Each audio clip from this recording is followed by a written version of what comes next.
Daisy Buchanan explained. Beauty, boredom, and betrayal. Hey everyone, Walter Bowne here. We're reading, or you're reading, or had read, The Great Gatsby. And let's start with chapter 1.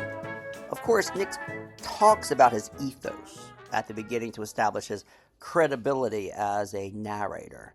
We learn that he comes from money, he went to Yale, and he goes to New York to learn the bond business. Everyone goes to New York to learn the bond business, it seems. He rents a place in West Egg next to millionaires. So we know a lot about his background. And when I mean a lot, I mean what can be packed into, a few pages. Then he goes to East Egg, the old money address, the more fashionable of the addresses, of the eggs, to visit his second cousin who he hardly knows. Right. And her husband, Tom, an old friend, kind of, he hardly knows anyone. Now, let's take a look at the characterization of Daisy Fay. That's her maiden name, Fay, and that's significant. Why? Because Fay means fairy.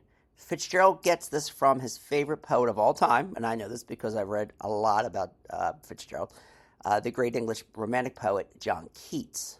And we'll be looking a little at Keats, later in another lecture, throughout Gatsby, because The Great Gatsby, in my opinion, is a poetic novel. And that's why I don't think The Great Gatsby has ever been filmed well, because I don't think it's possible, because there's so much poetry. How do you film poetry? I don't know. Now, Daisy, think about her name. Daisy is a flower. A traditional daisy has white petals with a yellow center. They're blooming now in my garden. It's like mid to late June.